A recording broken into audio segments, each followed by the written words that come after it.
are listening to Mama Murdered a Podcast, and this is a bite-sized episode. And this week, for our bite-sized episode, it was actually supposed to be out Friday. I ended up having to go to another funeral Friday. So, you're getting it on a Monday, and it's probably not so bite-sized. So, hopefully that makes up for it. I'm really sorry. I'm really hoping nobody else passes away, but here we are. So, this week we're diving into the case of Kierra Coles, who was a young expecting mother that walked out of her house and just simply never returned, and she's never been seen again. That's enough chit-chat, so without further ado, let's get it. 26-year-old Kierra Coles was working as a postal worker and expecting her firstborn child. And a little bit of background on Kierra is that she was born in Chicago to her parents, Karen Phillips and Joseph Coles, and she was born on September 24th, 1992. However, I also saw Kierra's birthday year listed as 1991, so it was either 1991 or 1992, but she would have just recently turned 26, shortly before she was reported missing. So if my math is right, then that would put her birth year at 1992, but I'm really bad at math, so let's keep going. Kierra grew up in a really close family, and she had 4 other siblings. So it was a big family, but they were all super close. And although Kierra was super close with all of her immediate family, she was exceptionally close with her mom, Karen. And even as an adult, Kierra spoke to her mom damn near every day. Kierra reportedly loved to dance, and she was super talented when it came to makeup. And as Kierra grew into an adult, she was always that one person that her friends and family members would choose to do their makeup for like special occasions. And her makeup application process was something that seemed to never disappoint. Kierra's family also described her as smart, ambitious, talented, and determined. So essentially, Kierra was the definition of what you would want from your adult daughter. Kierra started working part-time for the United States Postal Service in April of 2017, and she worked as a letter carrier. And she would eventually start dating a coworker by the name of Joshua Simmons. She worked at this branch in the south side of Chicago for about 3 years, but then after those 3 years, and as her time with USPS continued, Kierra would eventually go from part-time to full-time, which is always an accomplishment. Because as we all know, going from part-time to full-time, Kierra now would have had access to paid time off, vacation days, and other health benefits that just come with having a full-time job, especially being a government position. And Kierra was conquering more than just her job, though, because she had recently found out that she was about 3 months pregnant with her longtime boyfriend and coworker, Josh Simmons. And I believe that the two had been dating for about 6 years at this point, but with a new baby on the way, Kierra just grabbed adulting by the horns and she moved into her own apartment for her and her soon-to-be baby. And with having a baby, it's usually ideal to have reliable transportation. So Kierra had also recently been able to buy herself a new car, and in order to cover some of these bigger kind of expenses, Kierra also drove for the rideshare company Lyft in her free time when she wasn't delivering mail, which is essentially the same as like getting an Uber or something. It's just a different rideshare company. So while Kierra did have a long-term boyfriend, Josh, and while the couple was expecting their first child together, Kierra was still super independent and self-sufficient, and it doesn't seem like Josh and Kierra lived together, so the apartment that Kierra moved into would have just been for her and the baby, and according to Kierra's Facebook page, it also says that she and Josh were engaged to be married, and when Kierra's family were asked about what they thought about Josh, they all said that he seemed to be a really good match for Kierra, and that the two were really good together. And I feel like Kierra's family would have gotten to know Josh pretty good since he and Kierra had been dating for 6 years at this point. And in that 6 years of Kierra and Josh dating, Kierra's family and friends never remembered Josh raising his voice at Kierra, and they never saw any knockdown, drag-out arguments happen between the couple. Her family also says that the couple seemed generally happy together. But the more reading I did, the more we don't like Josh. Josh had cheated on Kierra enough times to get 3 other women pregnant during their 6-year-long relationship, and one of these other women was actually pregnant at the same time as Kierra, which is insane. So no wonder Kierra didn't have his trifling ass move into her apartment, because why would she? But this isn't my relationship to judge, and Kierra and Josh did seem to always be able to work through his infidelities, and she always took him back, which again, ain't none of our business. But it doesn't come as a surprise that Kierra wasn't a big fan of Josh's other baby mamas, although she was pretty excited to be having her own baby with Josh. And it seems like Josh was pretty excited about having a baby too. Kierra was convinced that the baby was going to be a boy, even though neither her or Josh actually knew the gender yet. And Kierra had already planned to name the baby Josh after his dad if it did turn out to be a boy. Kierra's due date was April 23rd, 2019, so this would have been just before COVID took over the world. But something that I did want to mention that will come back up later is that Kierra's mom always makes sure to mention how frugal Kierra was with her spending habits and how aware she was about her savings and not spending money on frivolous things. And again, this will come back up later. But when Kierra was about 3 months pregnant, she had gone out shopping for baby things and she'd called her mom Karen just to kind of gush about all the cute baby stuff that she'd seen. And Kierra's mom Karen says that Kierra was so excited to just be buying baby stuff, but that in the same breath, she also had no idea what she was actually planning to buy or what she would even need. So it seems like she was just really excited to be baby shopping. And like I mentioned in the beginning of this episode, Kierra and her mom Karen were extremely, extremely close, and they talked literally every single day.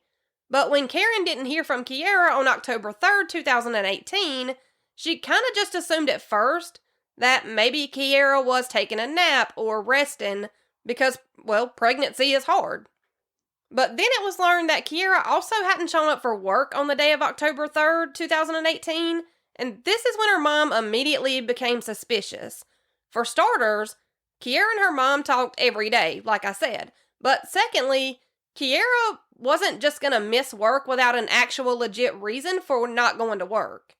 And when Kierra's mom Karen called the postal service where Kierra worked, she was told that Kierra had called out sick on the day of the 3rd, which was an instant red flag for Karen, because if Kierra had been sick, her mom would have likely been one of the first people to know about it, and Kierra hadn't mentioned anything about not feeling good. So Karen got in touch with one of Kierra's sisters and had her sister try to reach out to see if maybe she could get in touch with Kierra. Again, with no luck. So now neither of them have been able to get in touch with Kierra. But when Karen called the postal service, the coworker who answered the phone when Karen called said that the person that called and said that they were sick did sound like Kierra, which is a weird thing to even say. I feel like it either was Kierra or it wasn't. Like, that doesn't seem like something that you would be unsure of. It either was her or it wasn't her.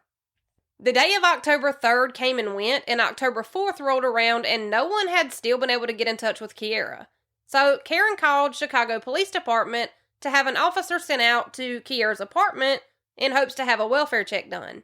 And at this point, all of Kierra's siblings have also tried reaching out to her boyfriend Josh, and it took a few different people a few different times, but eventually someone was able to get in touch with Josh, but he didn't really have much to say. All he really said that was he hasn't seen or heard from Kierra either. And I'm assuming that since Kierra was pregnant, that she was considered endangered, which is why I think when the police showed up to do a welfare check at Kierra's apartment, that Karen got no pushback and no like, well, she's allowed to be an adult, we have to wait 24 hours, the same thing that they try to tell everybody.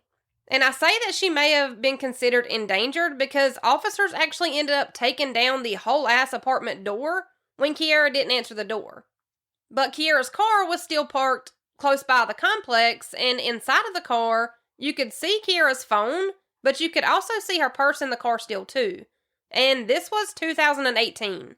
No one is leaving their expensive-ass iPhone in the car for any extended period of time. So this is immediately weird. And once the door to Kierra's apartment was removed and the police entered the apartment, there was no sign of Kierra anywhere, and according to Kierra's mom Karen, both her and Josh were inside of Kierra's apartment when the police were able to get the door down and they went inside to do the welfare check. And while they were inside of Kierra's apartment with the police, Karen says that Josh had said that he hadn't heard from Kierra and that he hadn't seen her either, but Kierra's mom Karen says that she later found out that that was a lie. So after searching the apartment and looking around, there was still no sign of Kierra, which this just led the police to start looking into cameras in the area, like Ring doorbell footage or cameras that covered the property of the actual complex or cameras surrounding the complex. And when the police started looking through this camera footage, it was almost like Kierra had left small breadcrumb trails behind with her every move right before she was never seen again. Now, there is a woman who, for a long time, police made it seem like they believed that it was Kierra, who was caught on camera quite a few different times leading up to Kierra's disappearance. Now, on one of these CCTV cameras, it is a black woman caught on camera, and this woman looks an awful lot like Kierra from what you can tell anyways. But not only that, this woman is also dressed in a United States Postal Service uniform. And this woman is seen on camera on October 3rd, which would have been the day after Kierra's family actually started to worry about her, and the day after she had missed work and not been answering calls and text. So this woman is seen on camera walking in the general area of the apartment complex where Kierra lived. And this same woman was also caught on camera walking in the same direction of where Kierra would have normally parked her car. Now, like I said, this woman does look a lot like Kierra from what you can see at least. It's a pretty good distance, but you would kind of assume that with the United States Postal Service work uniform that it was Kierra. And when the media caught wind of this video footage, the media automatically released it and claimed that this woman in the video was Kierra. And they claimed that this woman was walking towards Kierra's car to leave for work on the morning of the 3rd. Which, to my knowledge, the woman in this video had never been positively confirmed to be Kierra at this point, and this will make more sense in just a second. Because it's also kind of weird to me that this woman in this video was never actually caught on camera getting into or driving off in Kierra's car. Which, if Kierra were leaving for work that morning, she would have gotten into her car and driven off, but that's not what was caught on camera. It's just a woman walking in the general area of Kierra's apartment complex and walking in the same direction of where Kierra would have parked her car. But the woman in the video actually walks right by Kierra's car. So why would Kierra walk past her own car dressed in a work uniform if she'd called into work and wasn't planning to go? I'm not sure. It doesn't make sense. And that's just one of the many questions in this case. But it was actually years later that Kierra's mom, Karen, kind of pushed back to the Chicago PD about the woman in the video that was released to the public. And Kierra's mom was allegedly told that the Chicago Police Department had known the whole time that this woman in this video wasn't Kierra. And when asked about this, Kierra's mom, Karen, says that Chicago PD told her that they actually knew that this woman wasn't Kierra, that they knew who this woman was, and that she was right, it wasn't Kierra in the video that was released to the public. But that instead, the woman in this video was just another woman who also happened to work for the United States Postal Service and looked similar to Kierra. Also telling Karen that this other woman lived down the road from Kierra's apartment complex, and to hear Kierra's mom, Karen, tell it, she says that according to the Chicago Police Department and what they told her, is that, they actually released this video of this other woman heading to a bus stop on her way to work and claiming that it was Kierra, and that they did this all in hopes that it would make Kierra's boyfriend Josh slip up and give them a clue as to where Kierra was. That is super strange. So, essentially the police let that video footage be released to the public in hopes that it would freak Josh out and he would slip up and lead police to where Kierra was. And that is one of the weirdest things I've ever heard in a case, I promise. So it seems like Josh was at the top of the persons of interest list for obvious reasons, because, we all know that usually the husband did it. But it also didn't look good for Josh because he moved to a whole different state with a different baby mama right after Kierra was missing. And it happened to be the same baby mama that was pregnant at the same time as Kierra. So it sounds to me like this man is literally, having his cake and eating it too. And of course, police have questioned Josh, and every time, he just says the same thing. That he didn't have anything to do with Kierra's disappearance, and that he doesn't know what happened. But I wonder if police ever asked Josh about Kierra calling in to work sick, because remember, Josh and Kierra both worked for the USPS, so you would think that with him being her boyfriend, and even possibly her fiance and her baby daddy, that he would, for one, know if she was sick, and for two, he would have at least heard through the grapevine at work that Kierra had called in sick. So my question is, like, did Josh call Kierra to check on her when he realized that she called in sick to work? Or did he just not even try to reach out? Either way, I'd like to know the answer to those questions. Because he's still telling police that he hasn't seen or heard from her, so that seems weird to me. And it seems like every time Josh was questioned, he was giving conflicting accounts and that his stories weren't really lining up when he was questioned on something more than once. So police start digging further into this CCTV footage that was collected, along with any Ring doorbell footage and just any kind of video footage that they could collect. They wanted to go through it with a fine-tooth comb, and when they did, it led them to a little bit of a timeline about Kierra's last movements. But like in this case before, this also only left everybody with more questions than answers. So police pull the video footage and they see Kierra pop into the video footage on Tuesday, October 2nd, 2018. And she can be seen on this video footage arriving at her apartment complex and carrying groceries in. And it was also on October 2nd that Kierra's mom, Karen, had spoke to Kierra, and this was when she was excited about going baby shopping. That call would end up being the last time that Karen ever got to speak to Kierra. But Kierra is caught on video again after this. This footage actually came from a different apartment complex on the same street that Kierra lived on. And in this video, you can see Kierra, and who is allegedly her boyfriend Josh with her.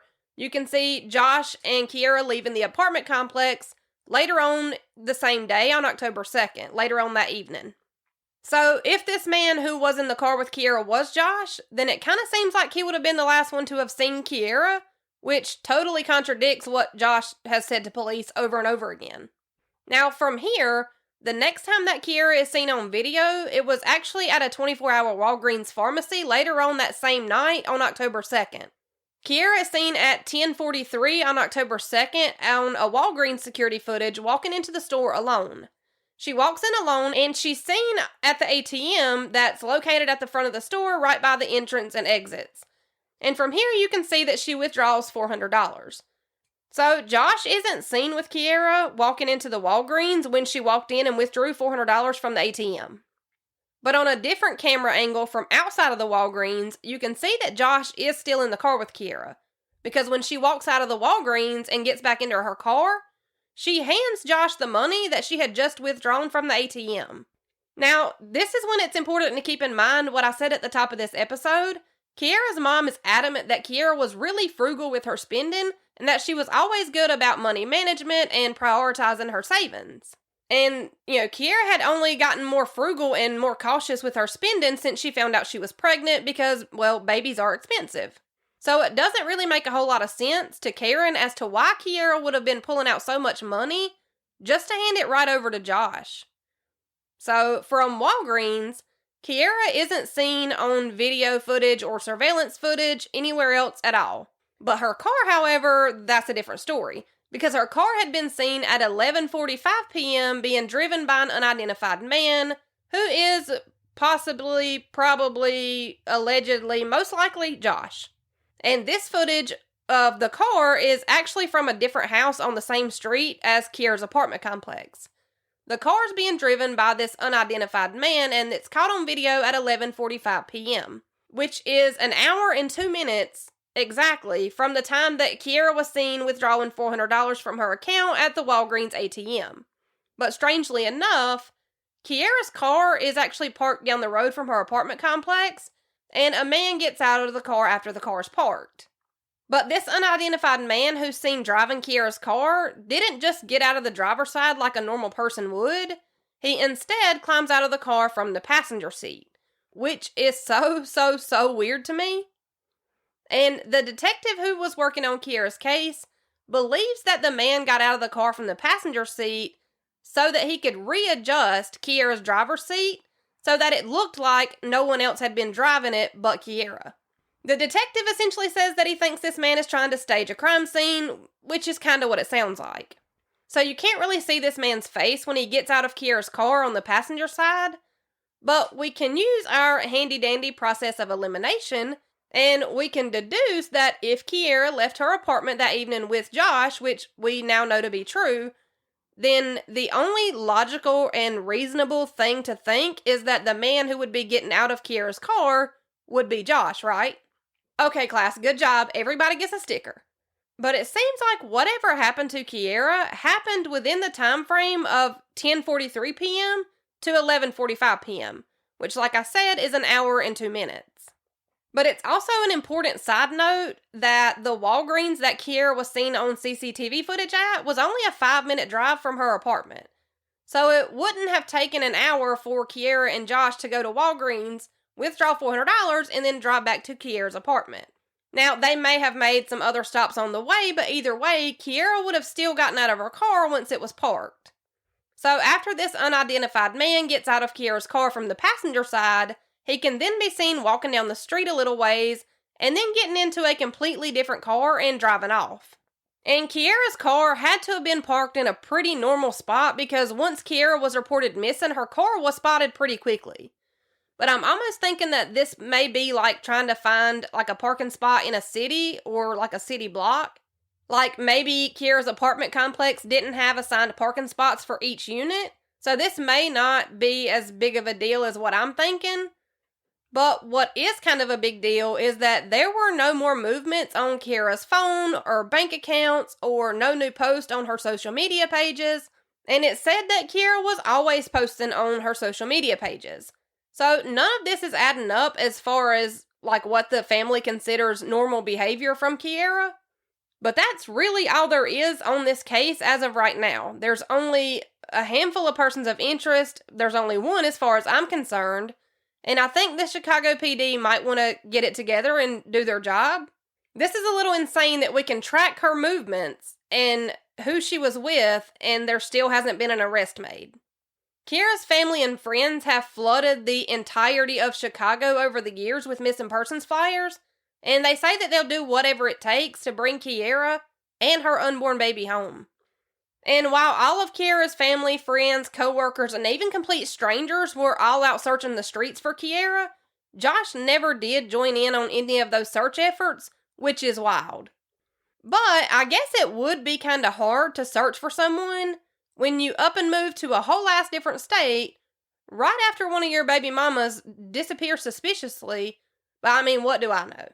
Kierra's mom offered up a $3,500 reward for any information leading to the whereabouts of Kierra, and someone else who is a missing persons advocate threw in another $1,000, and the National Association of Letter Carriers added another $2,500, and then the United States Postal Service Inspection Services offered up another $25,000 reward. Which is something that I did not know until this case, is that the United States Postal Service has their own investigation agency solely for the purposes of crimes against their employees. Which is awesome. Why doesn't every big company or franchise have this? But then on October 18th, 2018, something changed, but we don't know why it changed. So, from the time that Kierra had been reported missing, she had been considered a non-suspicious missing person. But then on October 18th, 2018, Chicago Police Department made the announcement that they now suspected foul play. Which, maybe it's just my true crime brain, but I would have probably classified this as a, suspected foul play type of case from just what I saw on the CCTV cameras. But from my understanding, police have to have actual evidence to be able to change the case to suspected foul play. So since they did this on October 18th, that at least lets us know, if nothing else, that police have evidence that we don't know about. And then I found a Dateline NBC article on Facebook from March 11th in 2019, and this article kind of says that police pretty much think that they know what happened, but that they need more evidence to be able to move forward, to be able to make an arrest, to be able to prove it and take it to trial. And then they dropped another breadcrumb trail when they said that the chief of police said that he believed that he had narrowed down the possible suspect pool to about 2 to 3 people, and that these people were the last people to see Kierra before she went missing. Now, police didn't name drop these 2 or 3 people that they suspected, but they did say that they believed that it was someone that Kierra knew personally and was friends with. And then they referred to this person as her. So that at least narrows it down to at least one of their persons of interest being a female. Which puts my brain working overtime, but I'm not trying to get myself sued and putting my theory out there. But I'm sure you're picking up what I'm putting down. Now, Kierra's due date was in April of 2019, but April came and went, and the family was no closer to finding Kierra. And over time, the reward for information was raised to more than $40,000, but literally nothing changed. Her friends and family held a balloon release in Kierra's honor, and then over the years after Kierra's disappearance, police made an announcement that they were going to have to suspend Kierra's investigation. So this basically is just them saying that they've worked every lead and followed up on every tip, and that they're stuck with absolutely nothing new to work with. They also made sure to say that they still believed that foul play was involved and that Kierra's case was still considered high risk. They also added that with any new information that the case would still be investigated, and that's basically it, y'all. But before I go, I did want to just talk through some of the things that I either thought about while researching this case, or things that I didn't mention already, but I feel like maybe they should be mentioned. But one big thing that sent up red flags immediately for me is the fact that Kierra's asthma medication was also left behind in her car along with her purse and phone. That's not something she would have left behind. She would have taken that with her everywhere she went. Her prenatal vitamins were also left behind, which again, isn't something that she would have just willy-nilly left behind. Kierra had been working so hard to have a healthy pregnancy and a healthy baby that she would have taken her prenatal vitamins with her, even if she were only planning on being gone and not being home for one night. Also, another big question I have is, why did police have to, completely remove the door in order to do this welfare check? Because Josh was seen on camera going into Kierra's apartment on October 3rd. That means that Josh should have been able to get into Kierra's apartment, right? And just like he had been able to get into her apartment the day before police had to take her door down to do the welfare check. So, where was his key? Now, Kierra's phone and purse were found inside of her car when the car was searched, along with a packed lunch. But police still haven't been able to recover her wallet or her keys. So, where are they and who has them? Because I'm sure that Kierra had her front door key on the same key ring as her car key. And how did Josh even get into Kierra's apartment the day before the welfare check without any keys? Make it make sense. And it's even more weird that when Kierra was first reported missing and the police took her door down to do the welfare check, so the police are in there and they're doing the welfare check, and while they're doing that, Josh and Karen are kind of watching police make their way through Kierra's apartment. And Karen had asked Josh why he couldn't just use his key to open the door and let the officers in, and Josh told Karen that he didn't have a key to Kierra's apartment. But that doesn't seem to be true either, because Kierra had actually told her mom that she had given Josh a key a while back. So why would he lie? And if Kierra went so far as to pack her lunch and have it in her car already, it seems like she would have been planning to have a pretty normal day the next day. And the things that she packed for lunch weren't really things that would go bad sitting out in the car overnight. It was like fruits and other produce. So it wouldn't need to be refrigerated or anything. But why pack a lunch if you've already called out of work? And if it wasn't Kierra that called out of work, then who the hell was it? Because her coworker that took the call said that Kierra was sick and that she wouldn't be able to come in today. They said that that voice sounded like Kierra, but there's really not a way to prove that. So if it wasn't Kierra, then who? Kierra's dad ended up being so invested in this search for his daughter that he actually moved from his house, quit his job, and started living out of his car outside of Kierra's apartment complex. And he was interviewed about this, and his response was that if Kierra was out in the cold, then it wouldn't hurt him to be out in the cold either. So I want to give a quick description of Kierra before we sign off. She's a black female, standing at 5 foot 4 inches tall, weighing in at about 125 pounds. She has a tattoo on her back that says Lucky Libra, and another tattoo on her left hand, and it's just a heart. Kierra's last known whereabouts were at the Walgreens in Chicago, Illinois, that's located at 8628 South Cottage Grove Avenue. Kierra's family and friends say that they have absolutely no plans to stop looking for Kierra and that they won't stop until they find her and bring her and the baby home. Kierra's family's also set up the We Walk for Her, which is an annual walk to help spread awareness about missing people of color in the area. And they all participate every year without fail. Kierra's mom, Karen, is quoted saying, quote, "We're really not okay.